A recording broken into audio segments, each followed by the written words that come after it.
Yo, YouTube dudes. I suppose this is to Gary, but because I've just listened to, it wasn't on my MP3 because it was labelled wrong, but Anton, the last Gary video to Professor Anton, and I've listened to the ones with Pyro and Matt, and talking about Fred, although I don't know much about what Fred's up to. But let's say this is the conversation that's going on, and I thank them all for it, for the conversation. I think it's better than any conversation I've come across on YouTube, and I imagine anything that I can imagine on the television in the way of soap operas or series of sport or whatever it might be. It's been good conversation, and I must say it's realistically been driven by Gary, with the others coming along for the ride, but in a way they are, no, I won't say, but everyone's going along for the ride. I was a bit upset about the Matt one. I don't listen to Matt's videos, but listening to Matt on Gary's play a bit of the video, it was quite sad because, I mean, Matt, Gary and I go back right to the beginning. I mean, I remember in 2007 anyway, we were having good triangular conversations and other people were obviously joining in. And I think it can even be a lesson to people like Fred. I don't know if Fred knows of Matt, or Anton came later, Professor Anton came later, to show things aren't on a graduated scale from black to white or anything like that. That's not what I'm suggesting, but they could listen maybe to Matt a few times just to see how far off the rails you can go in, what would we call it, letting your imagination run away with you, or letting other people run away with your imagination. It's sad that it is Matt that is serving as an object lesson in how to go wrong.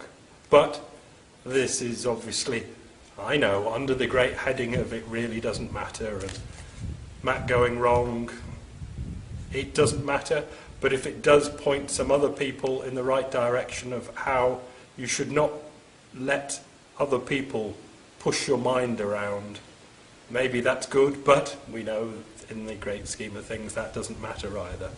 Pyro, quite frankly, I've listened to Pyro's videos via Gary videos, and for a long time I was thinking, careful Gary, because he's having you on. Nobody could possibly be that stupid.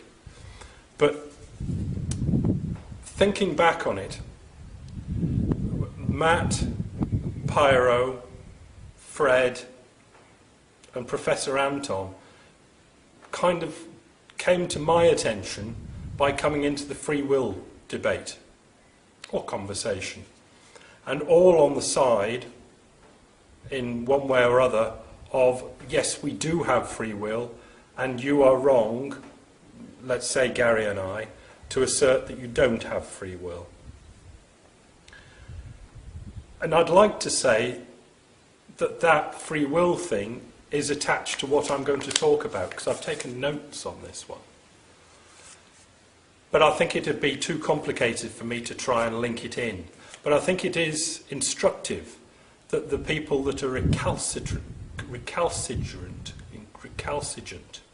at accepting what Gary's saying, although being, in my opinion, beaten by vastly superior argumentation, refusing to see it in very, very, very clever ways. These people are very clever in their own way, and it's hard for me to say they're clever and wrong, because that's implying that I'm even cleverer by being right, and I don't want to go that one, but it does appear to me that the only things that I've cared to discuss in an argumentative conversation, free will and the meaning of life with either of the four, they come with clever nonsense to push it back. And I think that's what it is. It's just pushing it back or pushing it away. It's not. They've tried various what sound like logical arguments, but have never really come close to succeeding because, well, I don't think they can, obviously. And now with Gary on the suffering front that I don't push, I can see I evaluate the argument, and if suffering is a criteria, and when they accept it as a criteria and still argue it, they seem futilely stupid to argue it because they are again being beaten by much more solid arguments. But in a very clever way, and this is in a way, I'll just go through a couple of notes to show why this is, for me, worth listening to, or it should be worth listening to for anybody, or no, just for me, I think. Because they're clever. Even Pyro, in his seemingly madcap way, must be quite clever to think of all these utterly crazy evasions of Gary's thrusts. I'll leave it there. So, in this particular video that I listened to on the MP3, because I downloaded the video and ripped the MP3 off it before putting it in on my ears, Anton, I'll call him Anton, because I forget his Christian name, but he's Professor Anton anyway. Look him up on YouTube if you don't know who I'm talking about. Generally what we had in the conversation was Anton talking from a personal point of view, and Gary coming from a collective point of view, arguing what he thinks is collective fact for collective humanity or sentience. But Anton is generally coming from, even though he doesn't say it, generally all of the implication is from a personal point of view. And he comes up with the first argument, which was a gift. I forget exactly how it came out in conversation, but this has been going on for a couple of videos apparently, and this gift Anton pushed as the gift of life, and how one should be gracious when somebody else gifts you something. And the implication here is that people are receiving the gift of life, sometimes called the precious gift of life or the sacred gift of life.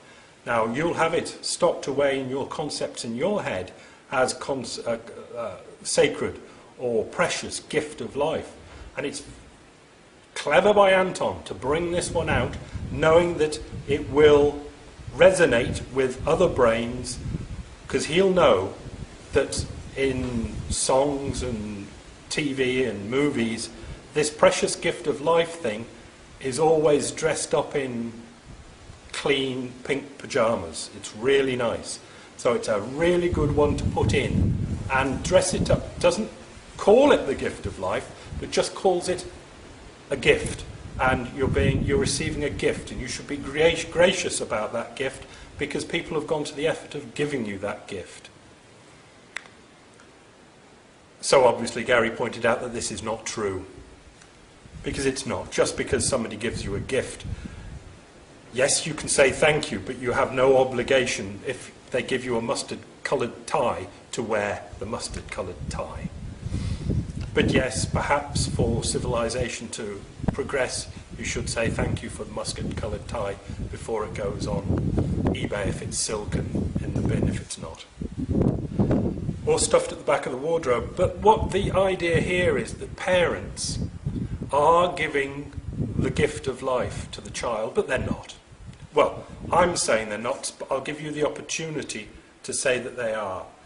Do you think that parents, conversation might go something along the lines of, these are responsible parents that are making a family and they're going to have 2 children, they've got enough money, they're going to teach them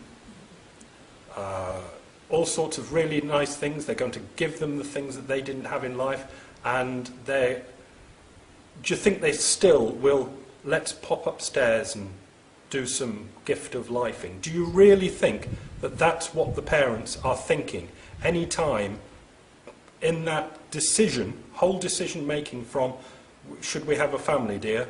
When should we have a family? We'll have the family now, up until the family is formed through conception and all that sort of stuff. Do you really think that they were thinking about the child and the gift of life, that they were really giving a gift of life? Do you think that's the way it ever happens, a gift of life? They won't say it's not, but do you ever think they even think it does? Either of the parents, the man or the woman, they're thinking, what percentage is of the man's thinking or the woman's thinking is, I want to give a child the gift of life? So clever of Anton there to throw that in, just calling it gift, implying it's the gift of life, the gracious, precious, glorious, sacred gift of life, knowing that it'll resonate in people's heads as clean pink pyjamas, and it's very hard to talk about something that everybody knows that has the same sort of resonance with it and say, look, it's not right, is it? Because you're still not convinced, are you, that the parents aren't deciding to give the gift of life? But that gift of life, this precious gift of life, comes into the conversation somewhere along the line, but it never seemingly has to be justified. What do we have next in the song sheet? He starts pushing Stoicism, Anton. Now, you'd think that when it came down to it, that if you're arguing antinatalism and you have to push Stoicism, you should know not to bother. You should know, you should just have a realization.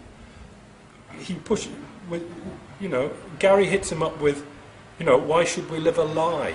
Why should we be stoic about it?